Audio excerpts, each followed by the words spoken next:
ఒక సినిమాకి రివ్యూ ఎలా ఇవ్వాల్సొస్తదని నేనైతే ఎప్పుడూ అనుకోలేదు. హాయ్ అందరికీ, welcome to perspective matters. Jananayakudu movie review. Views అయితే బాగానే వస్తున్నాయి కానీ సబ్స్క్రైబర్లు పెరగట్లేదు. కొంచెం ఛానల్ని సబ్స్క్రైబ్ చేసి పెట్టుకోండి.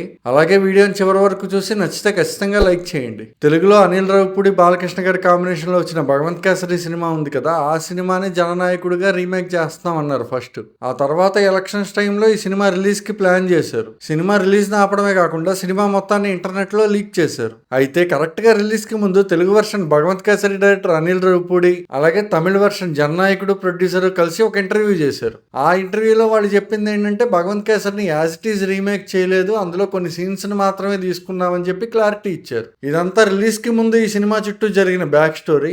అయితే సినిమా చూసిన తర్వాత ఫుల్ క్లారిటీ అయితే వచ్చింది. వీళ్ళు భగవత్ కేసరి బేస్ లైన్ అలాగే భగవత్ కేసరిలో ఉన్న మెయిన్ సీన్స్ అన్ని తీసుకొని దాని చుట్టూ విజయ్ గారు ఎలక్షన్ లో గెలవడానికి కావాల్సిన కథ మొత్తం అల్లుకొని దాన్ని సినిమాగా తీశారు. ఇంకా ఈ సినిమాలో పాజిటివ్స్ విషయానికి వస్తే ఈ సినిమా మొత్తానికి ఒకే ఒక పాజిటివ్ పాయింట్ ఉంది. అదేంటంటే music director Anirudh. For the first time నా లైఫ్ లో అనిరుద్ధ్ బీజిఎం గానీ సాంగ్స్ కానీ కూడా ఎక్కడో విన్నట్లే అనిపించింది. అక్కడక్కడ బ్యాక్గ్రౌండ్ స్కోర్ అయితే బానే ఉంది, కానీ చాలా చోట్ల ఎలా అనిపించింది అంటే కూలీ సినిమాలో మోనికా అని చెప్పి ఒక సాంగ్ ఉంది కదా, ఆ సాంగ్ బిగినింగ్ మ్యూజిక్ తెచ్చి దాన్ని బ్యాక్గ్రౌండ్ స్కోర్ గా మార్చి సినిమాలో పెట్టినట్లయితే అనిపించింది. ఒక 2-3 పాటలు అక్కడక్కడ బ్యాక్గ్రౌండ్ స్కోర్, ఇది తప్పితే అనిరుద్ధ్ సైడ్ నుంచి కూడా ఏమీ పెద్దగా ఎఫర్ట్స్ అయితే కనిపించలేదు. కాకపోతే మిగిలిన వాటితో పోలిస్తే ఈ ఒక్క పాయింటే కొంచెం బెటర్ అనిపించింది కాబట్టి పాజిటివ్స్ లో చెప్పాల్సి వచ్చింది. ఇంకా ఈ సినిమాలో నెగిటివ్స్ విషయానికి వస్తే భగవత్ కేసరిని యాజ్ ఇట్ ఈజ్ రీమేక్ చేయలేదు అన్నారు కదా, అదే ఈ సినిమా వాళ్ళు చేసిన బిగ్గెస్ట్ మిస్టేక్. భగవత్ కేసరి అనేది చాలా మంచి సినిమా. ఇన్ఫాక్ట్ బాలకృష్ణ అనే వ్యక్తి నచ్చని వాళ్ళకి కూడా భగవత్ కేసరి చాలా మందికి నచ్చింది. ఈ జననాయకుడు చూడక ముందు ఏమనిపించిందంటే ఒరే భగవత్ కేసరి చాలా మంది చూస్తారు కదరా, దాన్ని ఎందుకు రీమేక్ చేస్తున్నారు అనిపించింది. కానీ సినిమా చూసిన తర్వాత ఏమనిపించిందంటే ఒరే బాబు Bhagavanth Kesari as it is remake చేసినా అయిపోయేది కదరా అనిపించింది.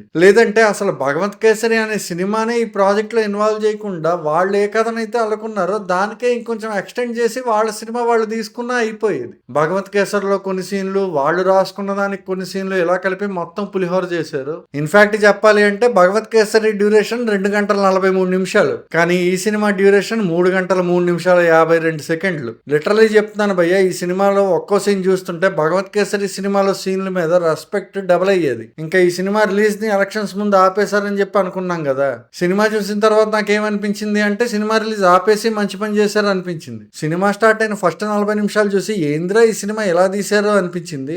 ఆ తర్వాత ఒక 40 నిమిషాల సినిమా పర్లేదు బానే ఉంటది, ఇంటర్వెల్ అయిపోద్ది, ఆ తర్వాత అక్కడ మొదలవుద్ది మనకి అసలు టార్చర్. సెకండ్ హాఫ్ ఉంటది భయ్య ఈ సినిమా. లిటరలీ నాకైతే థియేటర్ లో కూర్చోబుద్ది కాలే. ఇప్పుడు ఒక అమ్మాయి మనకి పరిచయం అయింది, 2 సార్లు మాట్లాడతాం, 3ోసారి ఏం చేస్తాం, కొంచెం పరిచయం ఉన్నట్లు మాట్లాడతాం, అంతకు మించి ఇంకేం చేయలేం కదా.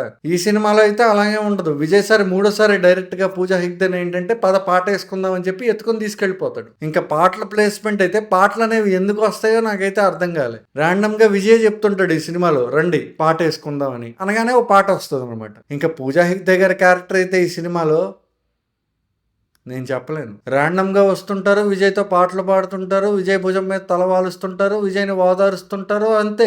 దానికోసం మనకు హీరోయిన్ అయితే కావాలి కదా, ఆవిడే పూజా హెగ్డే. ఇంకా ఓవరాల్ గా జననాయకుడు అనే సినిమా ఎలా ఉంది అని నన్ను అడిగితే ఫస్ట్ హాఫ్ చూడంగానే విజయ్ లాంటి స్టార్ హీరోని పెట్టుకుని ఇలాంటి సినిమానా మీరు తీసేది అనిపించింది. ఇంకా సెకండ్ హాఫ్ చూడంగానే ఇలాంటి సినిమా ఎందుకు తీసారా బాబు అని కాదు, అసలు ఈ సినిమా ఎందుకురా తీశారు మీరు అనిపించింది. ఇంతకన్నా నేనైతే ఇంకేం చెప్పలేకపోతున్నాను. బాయ్.